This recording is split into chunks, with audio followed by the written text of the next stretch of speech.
Hello everyone, this is Dr. Abdal. Welcome to my YouTube channel Learn with Dr. Abdal. So आज मैं previous year question paper solve करने जा रहा हूँ for math puzzles and games and this is for mid term exam में 2024. सो ये BCA का paper है. इसमें टोटल मिड टर्म में कितने क्वेश्चन आए हैं? इसमें टोटल 8 क्वेश्चन ही आते हैं वैसे तो मिड टर्म में. तो इसमें टोटल 8 क्वेश्चन हैं. तो इसको 1 बाय 1 सॉल्व करते हैं. तो स्टार्ट करते हैं आज की video. So in certain code language rock is equal to 47, let is equal to 38. तो find the code for fool. तो इस तरह के क्वेश्चंस में क्या होता है कि हमें ना अल्फ़ाबेटिकल ऑर्डर देखना होता है नंबर्स का. अल्फ़ाबेटिकल हर किसी की ना एक पोजीशन होती है. जो आपके अल्फ़ाबेट्स होते हैं Z तक, उसमें A की पोजीशन 1, B की 2, C की 3, तो Z की 26 होगी. इस तरह से हम कुछ भी पोजीशंस बना सकते हैं. हमें फिट करके देखना पड़ेगा कि रॉक किस वाले पैटर्न पे फिट हो रहा है और लेट किस वाले पैटर्न पे फिट हो रहा है, और फिर वही पैटर्न हम फूल पे अप्लाई कर देंगे. तो अगर आप देखो, या इसमें कुछ भी पैटर्न हो सकता है. फर्स्ट केस ये, सेकंड केस आप जो है उल्टा कर दो. A को 26 से स्टार्ट कर दो तो B 25 हो जाएगा और Z की वैल्यू 1 हो जाएगी. या इसके अलावा A को आप 2 से स्टार्ट कर दो, B को 3 से कर दो एंड सो ऑन. तो ये 27 तक जाएगा. इस तरह से हम डिफरेंट पैटर्न अप्लाई कर सकते हैं. तो इसको याद करने का, अब आपको जो फर्स्ट वाला पैटर्न है इसको याद करने का सबसे ईजीएस्ट तरीका मैं बता देता हूँ. यही मोस्टली अप्लाई होता है, इजोटी. सो इजोटी का क्या मतलब है? E जो है 5 है, J 10 है, O 15 है, T 20 है और Y 25. तो T 20 तो आपने सुना ही होगा, तो T को ईजिली याद रख सकते हो. अदरवाइज इजोटी को अच्छे से याद रखो. तो ये इनकी पोजीशन है. अब इसके बीच में जितने भी नंबर अल्फ़ाबेट्स आ रहे होंगे वो आप इजीली, आप बिना काउंट करे ना फिंगर्स पे बता सकते हो कि कौन सा अल्फ़ाबेट किस पोजीशन पे होता है. फॉर एग्जांपल रॉक को देखते हैं. सो R किसके बाद आता है? O के बाद आता है. O P Q R मतलब 3 अल्फ़ाबेट बाद आता है, तो वो 18 हो गया. O की वैल्यू ऑलरेडी 15 है, C की वैल्यू 3 होगी और K की वैल्यू, K किसके बाद आता है? J के बाद. तो ये 11 हो गया. अब इनको सम करोगे तो क्या बनेगा? ये हो गया आपका 23, 26 एंड 47 हो रहा है ये. अब आप यही चीज़ ना लेट पर अप्लाई कर देखो कि लेट पर ये क्या हो रहा है. तो J K L, तो L की वैल्यू 12 हो गई, A की वैल्यू 1 हो गई और T की वैल्यू 20 हो गई और E की वैल्यू 5 ऑलरेडी गिवन है. इसको आप सम करके देखोगे तो क्या आ रहा है? 25, 27, 37 और 1, तो 38 हो गया ये. तो जो कि आपको ऑलरेडी गिवन है वही उस पर सेम फिट बैठ रहा है ये. सो नेक्स्ट देखते हैं. इसमें अब हमें क्या निकालना है? फूल की वैल्यू निकालनी है. तो F मतलब F जो है वो E के बाद आ रहा है तो वो 6 हो गया. O की वैल्यू ऑलरेडी 15 है, 15 और L की वैल्यू ऊपर आप निकाल चुके हैं 12. तो ये क्या बन जाएगा? तो ये हो गया आपका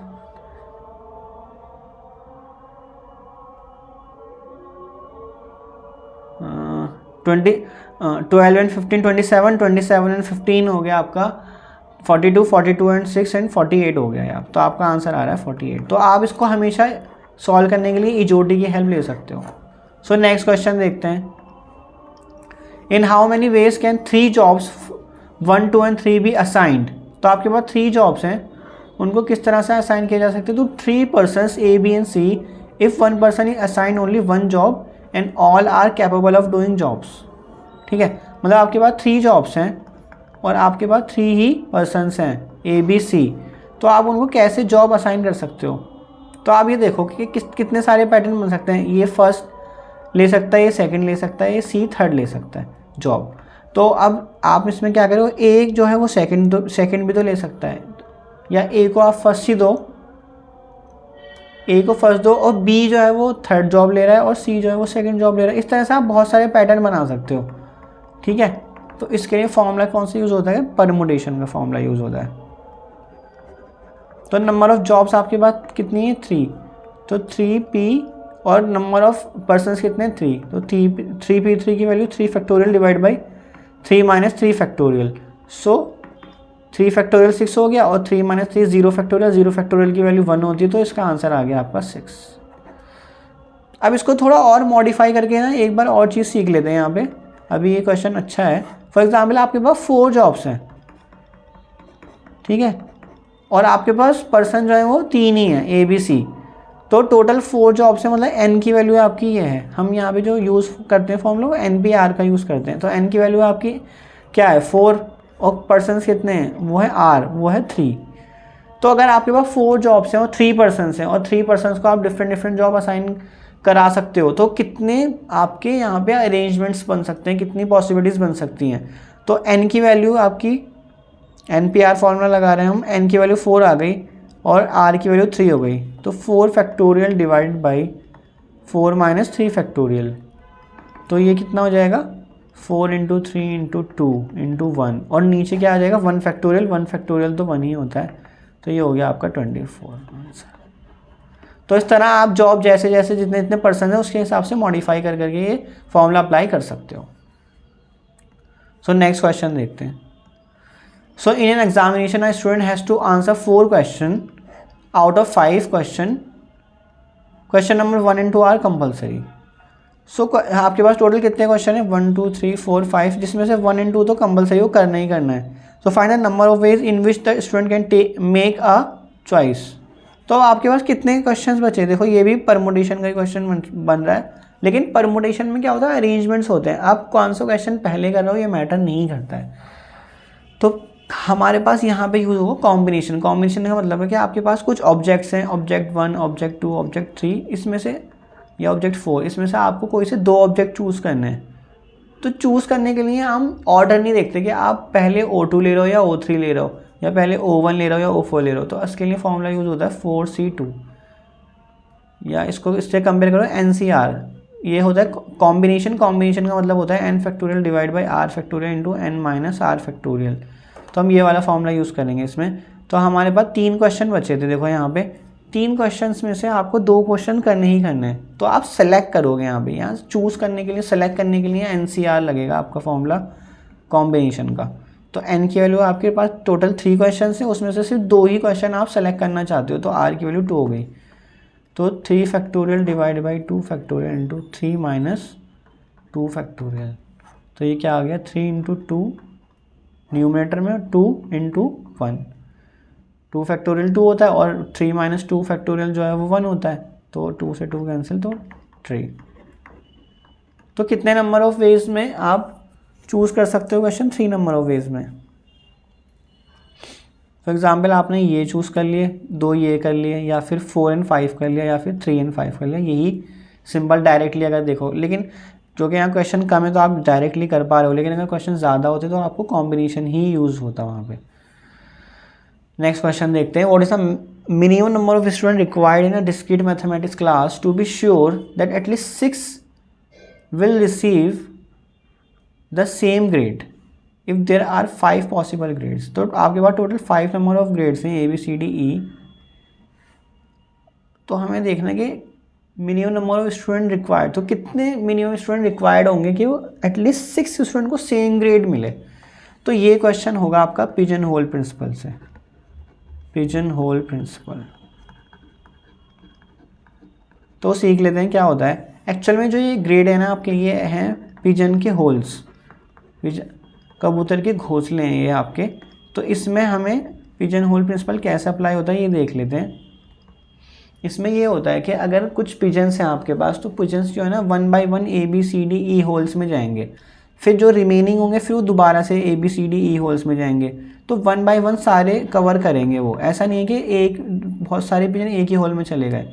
जब सारे एक एक कवर हो जाएंगे फिर दोबारा से वो स्टार्ट करेंगे, दोबारा से A से जाना, फिर A से B E तक जाएंगे, फिर दोबारा से A से जाएंगे। तो इस तरह से हम पिजन्स को कवर करते चले जाएंगे डिफरेंट होल्स में।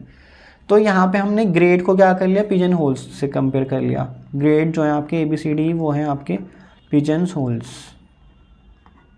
और जो स्टूडेंट्स हैं वो अब आप समझ ही गए हो क्या होंगे, वो होंगे पिजन्स।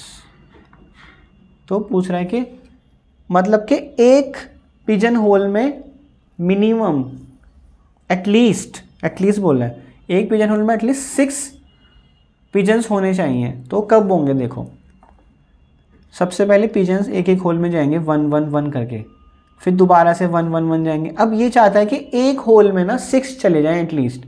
तो अभी तो 2 2 ही गए सब में, तो आपको पहले सब में कवर करने हैं।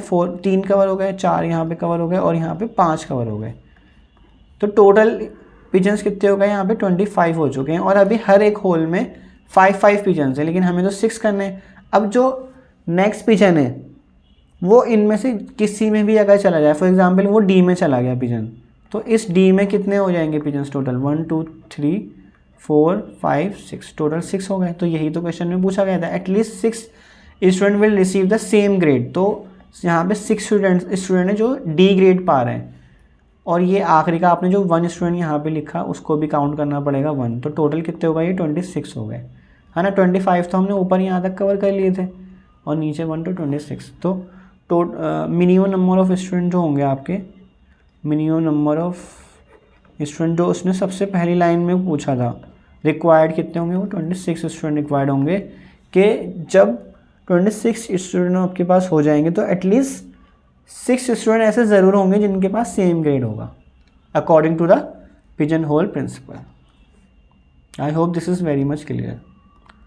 सो नेक्स्ट क्वेश्चन देखते हैं, find the number of rectangles in the given figure. तो आपके पास एक फिगर है, इसमें हमें बताना है नंबर ऑफ रेक्टेंगल्स कितने होंगे। तो देखो सबसे पहले तो आप जो ये बाहर का रेक्टेंगल है, सबसे बड़ा रेक्टेंगल, ये हो गया आपका वन रेक्टेंगल, ठीक है। एक रेक्टेंगल तो ये हो गया। अब इसमें जो सिंगल वाले हैं वो देख लेते हैं। 1 2 3 4 5 6 7, तो 7 रेक्टेंगल आपके ये हो गए। अब हम थोड़े से ऐसे रेक्टेंगल ढूंढ लेते हैं जो इजीली दिख पा रहे हैं हमें। तो नेक्स्ट देखो आप, एक तो रेक्टेंगल आपका ये हो गया, एक रेक्टेंगल आपका ये हो गया, 2, और क्योंकि हमने ये और ये अलग से कवर करा था तो इनको मिला के भी तो एक बनेगा, तो एक पूरा रेक्टेंगल ये वाला हो जाएगा आपका, ठीक है। तो होगा 3, टोटल 3 रेक्टेंगल हो गए यहाँ तक। जब आप एग्ज़ाम में इस क्वेश्चन को करोगे तो इसमें कोशिश करना कि आप इनके ना नाम दे दो। अगर आप नाम दे दोगे ना इनको, इनके वर्टिसेस को, तो ABCDE करके, और उनको फिर नाम से लिखोगे तो वो ज़्यादा बेटर रहेगा। उससे आप कंफ्यूज नहीं होगे, आप भूलोगे नहीं कि कौन सा रेक्टेंगल आपने काउंट कर लिया और कौन सा नहीं करा है। तो हमने अभी ये 3 काउंट कर लिए थे, अब जो रिमेनिंग रहते हैं वो देख लेते हैं। अब ये देखो आप, एक ये वाला रेक्टेंगल पूरा, और सिमिलरली ये वाला रेक्टेंगल, ठीक है। तो ये आपके 2 और हो गए। फिर नेक्स्ट देखते हैं। नेक्स्ट देखो, अगर मैं इन दो को क्लब करूं, एक तो ये आ जाएगा, फिर इस वाले को करूं, ये आ गया एक, और फिर ये इस वाले को कवर करूं, ये। तो मैंने दो को कंबाइन करके 3 और ढूंढ लिए। मतलब इन 2 को कंबाइन करा, फिर इन 2 को कंबाइन करा, और फिर लास्ट में इन 2 को कंबाइन करा। तो यहाँ से 3 रेक्टेंगल मेरे पास और आ गए। यहाँ पर 2 तो पहले हो गए थे, 3 और आ गए। अब क्या और हो सकता है? अब आप 3 के साथ भी कर सकते हैं। देखो सेम चीज़, मैं ये 3 एक साथ कवर कर रहा हूँ, एक तो ये आ गया और फिर ये 3 एक साथ यहाँ तक, तो 2 ये और आ गए। तो टोटल देख लेते हैं, इसके अलावा तो मुझे नहीं कोई दिख रहे हैं। टोटल इतने ही होंगे अगर हमने सारे कवर कर लिए हैं। तो ये हो गया आपका 8 11 13 16 18, तो 18 आपका आंसर आ गया। तो इसमें आप हमेशा याद रखना, अगर आप वर्टिसेस के नाम देके काउंट करोगे ना तो आप कभी भी गलती नहीं करोगे इसमें। DEFGHIJKLMN,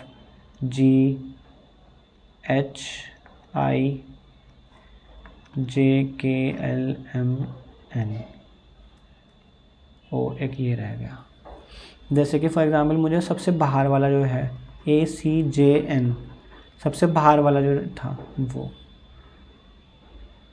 इस तरह से अगर आप सारे लिखोगे ना एक एक, तो आप अगर मान लो कि रिपीट भी कर रहे हो ना तो वो रिपीट नहीं होगा और गलती नहीं होगी आपसे। वरना आप कोई रिपीट कर गए तो वो ज़्यादा हो जाएंगे, या आप कोई छोड़ गए, आपको लगा कि ये तो काउंट हो गया था, तो वहाँ पे भी गलती हो जाएगी। सो नेक्स्ट क्वेश्चन देखते हैं, find the missing operator from the following questions. तो यहाँ ऑपरेटर नहीं आना चाहिए, फाइंड द मिसिंग नंबर आना चाहिए। देखो इनमें हमें पैटर्न देखना होता है, पैटर्न देख के पता लगाना होता है कि कौन सा नया नेक्स्ट नंबर आएगा। जैसे यहाँ 1 है, फिर 3 है, फिर 4 है, फिर 7, तो इसमें क्या पैटर्न दिखाई दे रहा है। आप देखोगे तो प्रीवियस टू नंबर्स का ना सम होता चला जा रहा है। जैसे 1 और 3 का सम 4 हो गया, 3 और 4 का सम 7, 4 और 7 का सम 11, इस तरह से करते चले जाओ। तो 18 और 29 का सम क्या हो जाएगा 47। तो इसका आंसर 47 आ गया। अब नेक्स्ट देखो, इसमें देखो पैटर्न क्या है, इसमें ना हाफ होता चला रहा है। 2 का हाफ हुआ 1, 1 का हाफ 1/2, 1/2 का भी हाफ 1/4 और फिर उसका भी हाफ तो 1/8। तो ये दोनों आंसर आ गए। अब देखो 7, 10, 8 पैटर्न इसमें कुछ दिखाई दे रहा है आपको? इसमें देखो क्या हो रहा है, पहले 3 ऐड हुआ एंड देन 2 सब्ट्रैक्ट हो गया, फिर 8 में 11 बनाने के लिए 3 ऐड हुआ, फिर 2 सब्ट्रैक्ट हो गया, फिर 3 ऐड हुआ और लास्ट में 2 सब्ट्रैक्ट होगा, तो आंसर 10 आ जाएगा आपका। तो इस तरह से आप डिफरेंट पैटर्न देखने का होते हैं आपको इसमें क्वेश्चंस में, कि क्या पैटर्न बनना है, उसी से अकॉर्डिंग आपको नेक्स्ट नंबर बनाना होता है। नेक्स्ट क्वेश्चन देखते हैं। 3 number are in the ratio 3:4:5 and their LCM is 2400, so their HCF is. तो आपको एचसीएफ बताना है, हाईएस्ट कॉमन फैक्टर। तो हम उसका मान लेते हैं लेट एचसीएफ बी एक्स। तो हमने उसका एचसीएफ को एक्स मान लिया। सो नंबर क्या होंगे, नंबर विल बी, क्योंकि हाईएस्ट कॉमन फैक्टर एक्स है, मतलब तीनों नंबर्स में ये एक्स कॉमन फैक्टर, तो ऑब्वियसली नंबर इसी फॉर्म में होंगे, तभी तो उनका रेशियो इस फॉर्म में आया 3:4:5 में, क्योंकि एक्स उनमें कॉमन फैक्टर था तो वो हमने रिमूव कर दिया। फॉर एग्जाम्पल नंबर लेता हूँ मैं 8, 12 एंड कुछ और लेता हूँ 8, 10 एंड 15। तो इसमें कॉमन फैक्टर क्या आ रहा है, हाईएस्ट कॉमन फैक्टर 15 भी नहीं ले सकते, 18 लेते हैं। तो इसमें आ रहा है 2, तो 4:5:9। तो 4:5:9 ये क्यों बन रहा है, क्योंकि 2 से हमने डिवाइड कर दिया, तो उनका एचसीएफ जो था वो 2 था, हाईएस्ट कॉमन फैक्टर, जिस फैक्टर से वो डिवाइड हो रहा है। ठीक है, इसी तरह यहाँ पे एक्स से डिवाइड हो रहे हैं सारे नंबर, तो इसलिए नंबर इसी फॉर्म में होंगे 3x, 4x, 5x। अब हमें क्या दे रखा है, इनका एलसीएम दे रखा है 2400। सो एलसीएम ऑफ 3x 5x, तो ये क्या होगा इसमें ना, अगर आप सिर्फ इनके जो फैक्टर होके आ रहे हैं 3, 4 एंड 5, इनका निकालो इनटू x कर दो तो वही एलसीएम आएगा। तो 3, 4, 5 का एलसीएम क्या होगा, ये हो जाएगा आपका 60 और x बाहर है तो ये x आ गया। तो 60x की वैल्यू क्या आ गई आपकी 2400 आ गई, क्योंकि एलसीएम आपको ऑलरेडी 2400 ही दे रखा है क्वेश्चन में। तो यहाँ डिवाइड कर दो इसको, 2400 डिवाइड बाई 60, तो 0 से 0 कैंसिल, तो 40 आ गया x। तो एचसीएफ आपका 40 होगा। सो नेक्स्ट क्वेश्चन देखते हैं, question number 8। Show that 10⁻2n-1 + 1 is divisible by 11 for all natural numbers. ठीक है, मतलब आपको एक नंबर दे रखा है 10⁻2n-1 और फिर नीचे है ये +1, ठीक है ना, इज डिविजिबल बाई 11। तो हम इसे मैथमेटिकल इंडक्शन से करेंगे। सो सबसे पहले हम प्रूव करेंगे n = 1 के लिए, n = 1 लेते हैं, तो क्या बन जाएगा ये 2⁻2 × 1 - 1 + 1, तो ये हो गया 2⁻1 + 1, तो ये हो गया 11। तो ये तो नंबर 11 से डिविजिबल है, तो 1 के लिए रिजल्ट ट्रू हो गया आपका। तो result true for n = 1। So assume करते हैं फिर नेक्स्ट, ये होता है ना mathematical induction, assume the result hold for n = k, है ना, n = k के लिए अज्यूम करेंगे और n = k + 1 के लिए हम प्रूफ करेंगे। इसका मतलब है that is 10⁻2k - 1 + 1 is divisible by 11, है ना, यही तो होगा रिजल्ट, 11 से वो डिविजिबल होगा। तो अगर कोई नंबर किसी नंबर से डिविजिबल होता है तो मैं उसके मल्टीपल में लिख सकता हूँ ना। इसका मतलब 10⁻2k - 1 + 1 को मैं 11 × m लिख सकता हूँ ना, क्योंकि 11 उसको डिवाइड कर रहा है। लाइक देखो, अगर मैं 12 को 3 डिवाइड करता है तो मैं 12 को कैसे लिख सकता हूँ, 3 इंटू 4 लिख सकता हूँ ना। तो यहाँ पे 2 10^2 प्लस 1 को 11 डिवाइड कर रहा था, तो मैंने क्या करा, उस नंबर को 11 इंटू समथिंग नंबर लिख दिया। तो m इज़ एनी इंटीजर, ठीक है।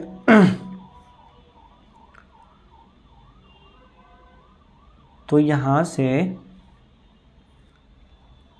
क्या कर सकते हैं, अब हम कुछ कॉमन ले सकते हैं क्या इसमें से, या फिर हम इसमें इसकी एक वैल्यू बना सकते हैं और उसको यूज़ कर सकते हैं आगे जब हम k+1 के लिए प्रूफ करेंगे उसको। फॉर एग्जांपल देखो, इसको और रिड्यूस कर लें अगर हम, तो 10^2k-1 को लिख सकता हूँ मैं 11m-1, ठीक है। अब इस दोनों साइड को 10 से मैं मल्टीप्लाई कर दूँ तो पावर देखो 2k-1 इंटू 10 से मल्टीप्लाई कर रहा हूँ तो 11m-1 इंटू 10 हो गया है। तो यहाँ 10 की पावर 1 है और 10 की पावर 2k-1 है, तो 10 की पावर ऐड हो जाएगी तो 10 की पावर 2k हो गया, तो ये हो गया 11m-1 इंटू 10। तो हमारे पास 10^2k की वैल्यू हमने निकाल ली। So now we will show the result, now we will show for n is equal to k+1 के लिए हम इसको रिजल्ट को प्रूफ करेंगे, ठीक है।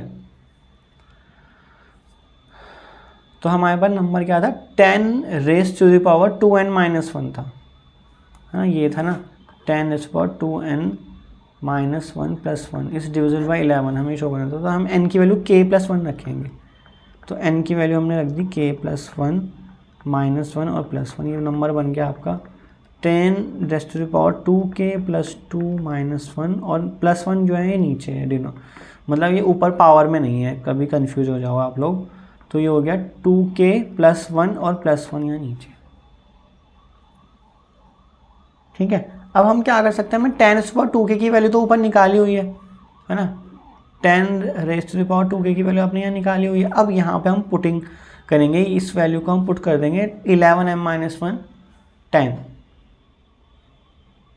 देखो कैसे, 10^2k इसको मैं ऐसे लिख सकता हूँ 10^2k इंटू 10^1 + 1 करके लिख सकता हूँ ना, और 10^2k की वैल्यू आपने ऊपर निकाली हुई है यहाँ पे, तो वो आ गई 11m-1 इंटू 10, और ये 10 आपका मल्टीप्लिकेशन में अलग से चल ही रहा है +1, तो ये हो गया आपका 100, 11m-1 इंटू 100 + 1, तो ये हो गया आपका 1100m-100 + 1, तो इसकी वैल्यू क्या आ गई 1100m-99 आ गई वैल्यू। अब क्या इसमें हम कुछ और फिर से कॉमन ले सकते हैं, अगर मैं 11 कॉमन लूँ, 11 कॉमन ले तो यहाँ 100m बचा और यहाँ 9 बचा, तो ये पूरा नंबर 11 का मल्टीपल है, इसका मतलब ये 11 से डिविजिबल है। तो ये राइट हैंड साइड अगर 11 से डिविजिबल है तो इसकी लेफ्ट हैंड साइड क्या है, इसकी लेफ्ट हैंड साइड यही तो है। तो हमने k+1 के लिए भी रिजल्ट प्रूव कर दिया, हैंस रिजल्ट होल्ड्स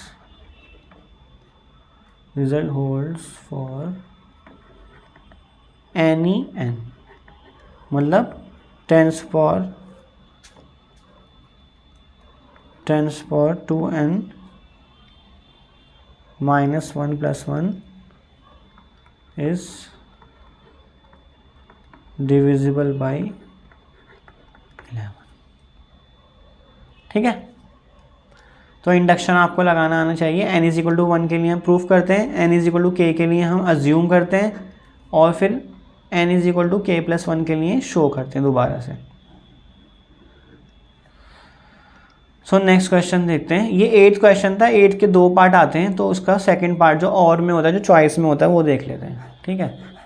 तो इसमें क्या है, for any positive integer number n proof that n³ + 2n is always divisible by 3, तो इसको भी हम इंडक्शन से कर सकते हैं। सो n = 1 रखते हैं, तो ये क्या हो जाएगा, n³ क्या दे रखा है, n³ + 2n, तो 1 का क्यूब + 2 × 1, तो ये हो गया 3, और 3 डिविजिबल बाई 3 है, तो प्रूव हो गया n = 1 के लिए। तो हम अज्यूम करेंगे, so let the result hold for n is equal to k। So that is क्या बनेगा, k cube plus 2k is divisible by 3 हो जाएगा। ठीक है ना, इसके लिए तो हमने अज्यूम करा है, अब हम नेक्स्ट के लिए प्रूफ करेंगे उसको। सो अगर कोई नंबर 3 से डिविजिबल हो, जैसे पिछले केस में 11 से डिविजिबल हो रहा था, तो हम k क्यूब प्लस 2k को कैसे लिख सकते हैं, 3 इंटू m की फॉर्म में लिख सकते हैं। m एज एनी नंबर, ठीक है ना, m is any number, any integer लिख दो।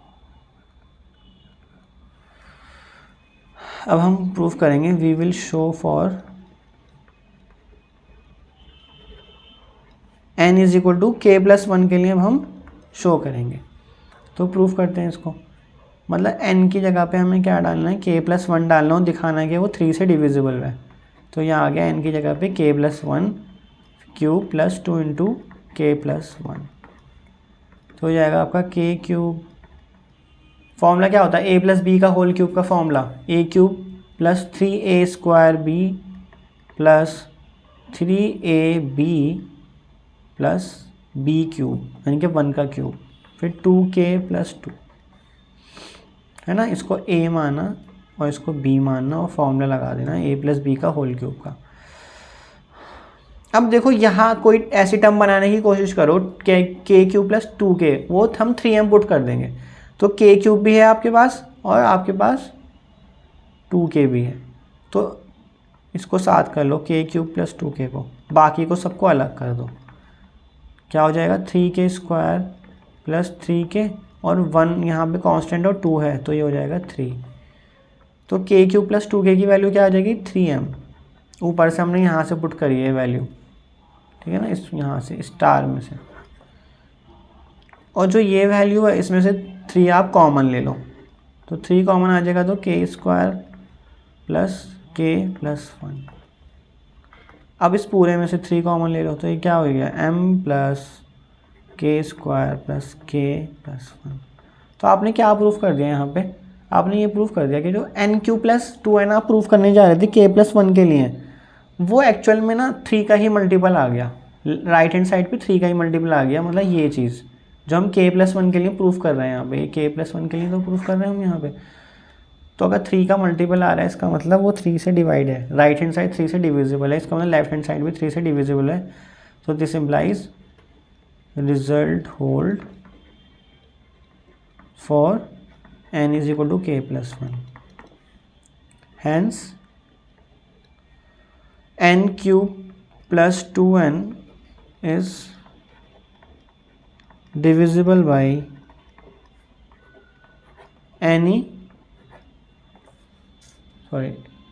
divisible by 3, ठीक है ना। तो जो हमने पिछले क्वेश्चन में शो करा था ये डिविजिबल बाय 11 था वो। सो आई होप आपको ये पूरा क्वेश्चन पेपर समझ आ गया होगा, कैसे हमने इसको सॉल्व करा है, कैसे इसको हमने किस पैटर्न को यूज़ करा है, किस ट्रिक को यूज़ करा है। तो आप इसकी प्रैक्टिस करना खुद से भी। तो फिर मिलेंगे नेक्स्ट वीडियो में, तब तक के लिए प्रैक्टिस करते रहिए। क्वेश्चन और भी इजीली अवेलेबल हैं आजकल तो नेट पे, वहाँ से प्रैक्टिस लगाइए इस तरह के पैटर्न पे क्वेश्चंस, तो आपकी इजीली तैयारी हो जाएगी मिड टर्म की। सो मिलते हैं नेक्स्ट वीडियो में। Thank you so much.